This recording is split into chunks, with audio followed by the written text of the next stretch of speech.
Salutations. Ce que vous voyez à l'écran a eu lieu il y a moins de 24 heures dans le ciel d'Ispahan et de Téhéran. Et contrairement à la presse officielle iranienne, il ne s'agit pas non plus d'avions à haute altitude. Ce que vous êtes en train de voir, c'est la répétition générale d'un effondrement régional. Pendant que vous et moi parlons, au ministère de la Défense à Tel Aviv, les alarmes retentissent. Le chef d'état-major, Eyal Samir, déclare que la situation actuelle et les exercices balistiques de l'Iran pourraient complètement changer la stratégie qu'Israël pourrait avoir en tête. Quand on parle de l'Iran, beaucoup pensent qu'en 2026, il ne se passera pas une année blanche et qu'il est presque certain qu'il y aura un nouvel affrontement entre Israël et l'Iran. Mais le mouvement des dernières 48 heures suggère que quelqu'un à Téhéran a décidé d'appuyer sur l'accélérateur. Aujourd'hui, nous allons analyser pourquoi l'Iran ment sur ses propres essais de missiles, ou pourquoi plutôt ils ont différentes versions. Que font réellement leurs milices dans le désert d'Irak? Et pourquoi? La chute de Bachar el-Assad en Syrie, que beaucoup ont célébré à l'époque comme la fin d'un problème. Cela a créé un vide si sombre que même le Mossad ne peut pas encore en voir le fond. Restez avec moi jusqu'à la fin, car la connexion que je vais vous montrer entre les missiles est. Et les exercices de l'Iran pourraient-ils faire partie de la stratégie ont été posés à Israël. Ce lundi, le monde s'est réveillé avec des rapports contradictoires. L'agence Fars News, qui est essentiellement le porte-voix des gardiens de la révolution iranien, a confirmé des tirs de missiles sur 5 points stratégiques du pays. Téhéran, la capitale, Ispahan, Mossad, Karomabad et Mahabad.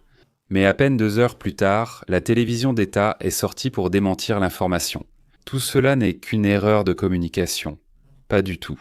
Et tout ce qui se passe actuellement dans le ciel d'Iran, avec tous ces essais de missiles qui ont lieu, c'est ce qu'on appelle dans le renseignement la saturation d'ambiguïté, entre autres choses. Ces mouvements visent à habituer les systèmes de défense d'Israël et le United States Central Command des États-Unis au bruit. Imaginez, chaque nuit votre voisin sort et tire une fusée éclairante dans son jardin. Au début, vous appelez la police. À la 10e nuit, même vous ne vous étonnez plus, vous ouvrez juste la fenêtre à la 11e nuit. Ce que le voisin tire n'est pas une fusée éclairante, c'est un projectile contre votre toit. Et quand vous réagissez, il est déjà trop tard.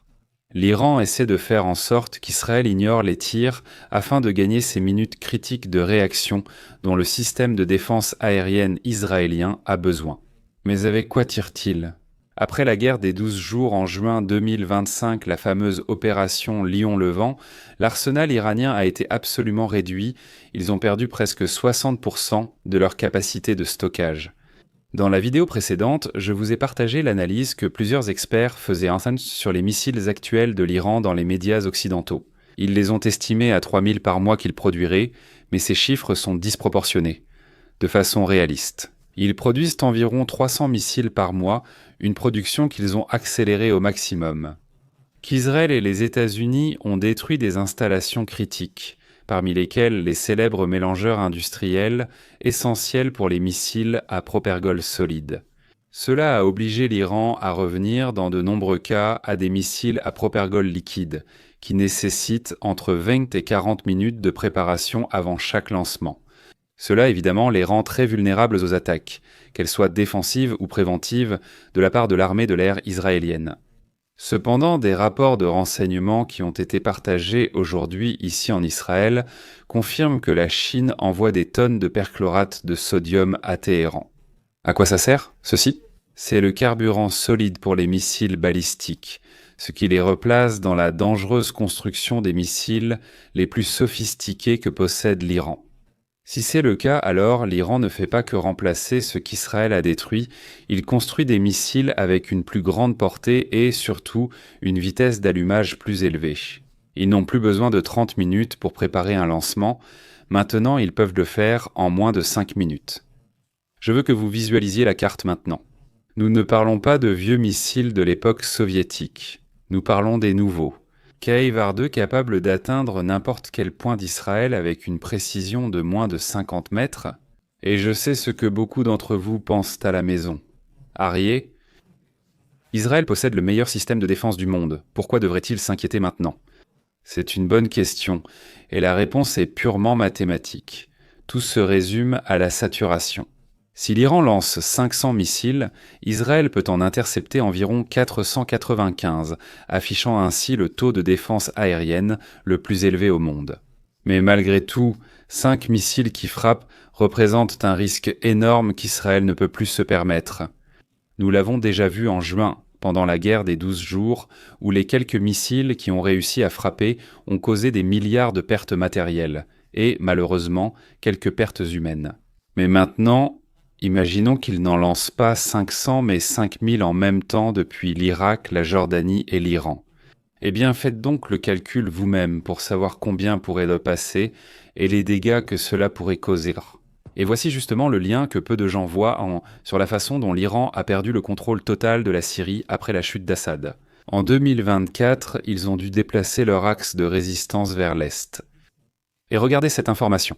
Ces derniers jours, dans le désert d'Anbar, en Irak, on a détecté des mouvements de milices qui ne portent plus leurs uniformes habituels. Ils se camouflent avec l'uniforme officiel de l'armée irakienne. C'est un cheval de Troie moderne. Sous la façade de forces étatiques, ils installent des lanceurs mobiles à la frontière. Forces étatiques. Des milliers de tarifs nagés dans la phase Enameamos. Phase vous en âme, phase vous en.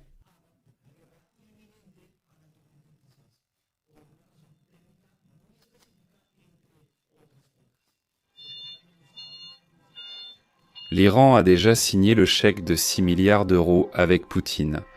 Mais les avions n'arriveront qu'à la mi-2027 et en masse, pas avant 2028.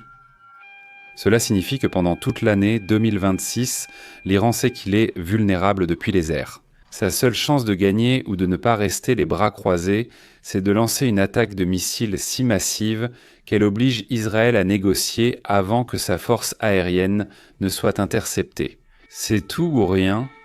Il jote à la roulette russe avec un barillet plein de balles. Et pendant que les missiles traversent le ciel iranien, ici en Israël, le mouvement s'est fait au sol et très discrètement. Aujourd'hui, les hôpitaux du nord du pays, du Rambam à Haïfa jusqu'au SIF à Safed, ont suspendu les opérations non urgentes et les activités non essentielles. Bien sûr, pourquoi faire ? Pour réaliser l'un des plus grands exercices de médecine de guerre de l'histoire moderne d'Israël, on a simulé le transfert massif de patients vers des bunkers souterrains, l'activation des protocoles d'hospitalisation en temps de guerre et le fonctionnement total sous terre pour une durée indéterminée. ARI. Mais s'ils ont déjà été frappés en juin et que tous leurs centres nucléaires ont été détruits, pourquoi tant de nervosité maintenant ?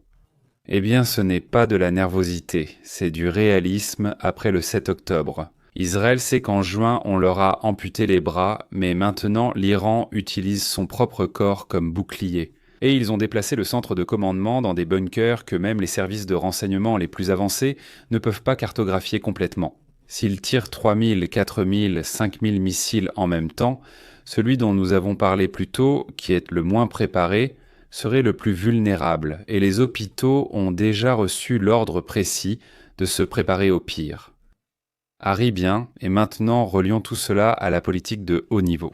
Le 29 décembre prochain, Benyamin Netanyahou monte dans l'avion en direction de Washington, et il ne s'agit pas d'une visite de courtoisie pour dire au revoir à l'année. Il va présenter à l'administration américaine ce que l'on appelle au Kyria le scénario du non-retour. Des sources du renseignement en Israël confirment que Benyamin Netanyahou apporte des preuves que l'Iran, après les attaques de juin, a appliqué la stratégie de survie par dispersion. Ils n'ont pas de grandes bases, seulement des centaines de petits laboratoires et silos cachés en Iran et en Irak. Bibi va à Washington pour dire une seule chose. En juin, nous avons fait de la chirurgie esthétique au régime. Maintenant, nous avons besoin d'une amputation totale avant qu'en 2026, le coup ne devienne insupportable. Et beaucoup pensent que la guerre de juin a mis fin à la menace. Erreur. L'Iran a appris, ils savaient que leurs radars ont échoué, que leurs F-14 sont de la ferraille et que leurs centres nucléaires sont vulnérables. C'est pourquoi ils ont accéléré le pas. La doctrine israélienne a changé, nous ne parlons plus de réagir à une attaque iranienne, nous parlons de la doctrine du coup final. Israël envisage sérieusement une attaque préventive massive, non seulement pour détruire ce qui reste de l'infrastructure nucléaire, mais aussi pour décapiter directement le commandement des gardiens de la Révolution, à Téhéran. L'analogie est claire. En juin, nous avons retiré l'arme au criminel, mais le criminel est toujours en vie. Il est blessé et il vient d'acheter une nouvelle bombe. Attendrez-vous qu'il l'utilise ou entrerez-vous chez lui avant qu'il ait fini de la préparer ? J'aimerais beaucoup connaître votre avis et vous pouvez le laisser ici dans les commentaires. C'est la question que Netanyahou apporte à la Maison-Blanche ce 29 décembre. Israël dispose d'une fenêtre de 24 mois de supériorité aérienne absolue avant l'arrivée des Su-35 russes en 2027 et 2028. Ainsi, 2026 est l'année où Israël doit décider s'il permet à l'Iran de devenir une Corée du Nord en Méditerranée, ou s'il termine le travail qu'il a commencé en juin. D'après mes données, il y a 42% d'entre vous qui visitent cette chaîne tous les jours, mais qui ne sont pas abonnés. Certains pensent l'être, mais non, alors vérifiez. S'abonner, c'est gratuit et je vous assure que ça fait moins mal que de lire les infos de Cable News Network ou de la British Broadcasting Corporation, mais attention, parfois l'abonnement ne suffit pas pour gagner contre la plateforme et être sûr de recevoir les notifications. Quand je publie une nouvelle analyse, il faut cliquer sur la petite cloche, comme ça vous n'avez pas besoin de venir me chercher. Je frappe à votre porte chaque fois qu'il se passe quelque chose d'important, ici en Israël. Bien, maintenant nous passons à la Syrie. La nuit dernière, le ciel d'Alep s'est illuminé sous le feu de l'artillerie et attention, car l'armée turque a commencé un bombardement massif contre les positions kurdes près d'Alep. La situation s'est dégradée en l'espace de quelques heures. Mais il n'y a pas que la Turquie qui profite de la situation chaotique pour essayer de s'emparer de tout ce qu'elle peut, de la frontière nord-syrienne, disputée des années au cœur d'Alep.